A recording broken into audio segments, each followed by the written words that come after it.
Okay, so we're going to now talk about the early European settlements themselves. Eastern woodland tribes, obviously, they're trading fur, they're trading deerskin. Those are extremely important. What they're getting out of that from the Europeans are the iron tools, the weapons, and the guns.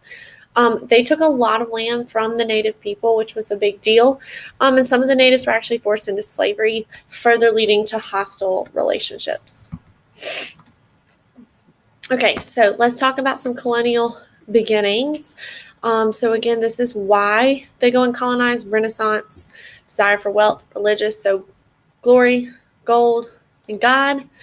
We are not going to go into Christopher Columbus in detail. 1492, he sailed the ocean blue. I think we're all good with that. New Spain. This is where Spain is the first European country to actually establish colonies. Spanish explorers called conquistadors claimed large areas of Central and South America, setting up these large plantations called encomiendas. But disease was an issue. They were exposed to a lot of diseases they did not normally have, and they were overworked. So they are the ones that start bringing the African slaves to work the plantations. Build cities and universities and transfer a complex social system and form of government. Again, they're searching for gold, and this is where they settle. So here's some famous explorers: De Soto. Y'all don't need to know those people. So France, they sailed down the St. Lawrence River in search of the Northwest Passage. This is in Montreal and Quebec, which is Canada.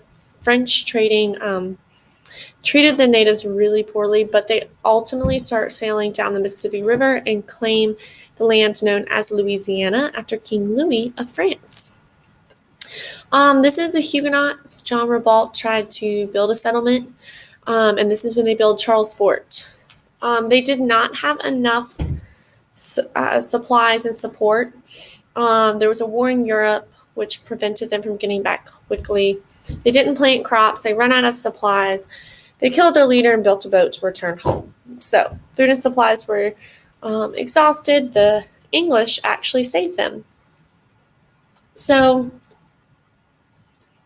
the Spanish drive the French out, and they build Fort Caroline, which is near present-day Jacksonville, Florida.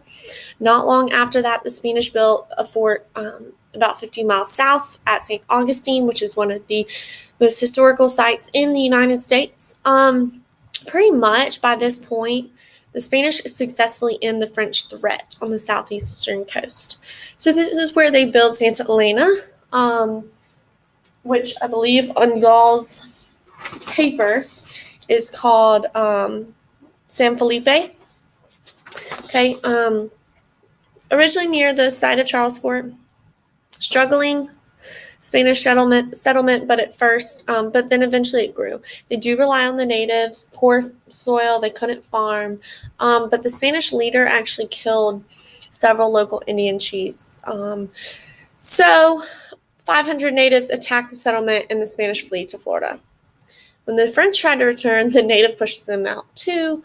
So really, it was Spanish had to leave South Carolina, which left the door open for England to take South Carolina. So here's a good map. I like this map.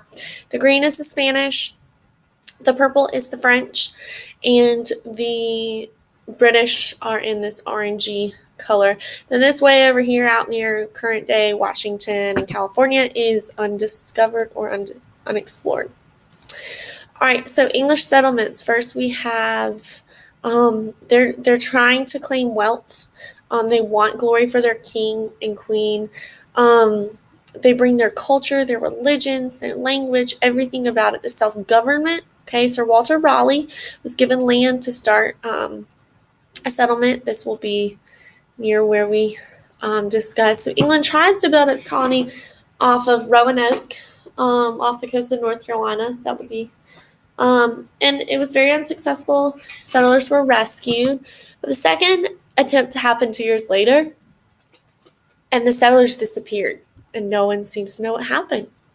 So Roanoke fails, obviously. English investors form what's called the Virginia Company. So this is how people are getting money to found settlements like Jamestown. Surrounded by water on three sides. It was perfect protection. If it's surrounded by water on three sides, it is called a peninsula. Okay, but they do struggle to survive, and you have done some reading about that. They're searching gold instead of planting crops, and this is what led to the starving time. Okay, eventually they do plant a profitable cash crop, which was tobacco. So yes, they ate each other.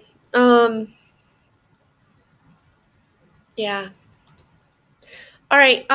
We're gonna hold on the southern colonies. We've got the southern colonies. I will highlight this little piece here about South Carolina. We are having plantations. Slavery was the way of labor. And South Carolina was the wealthiest colony. So we are going to end these.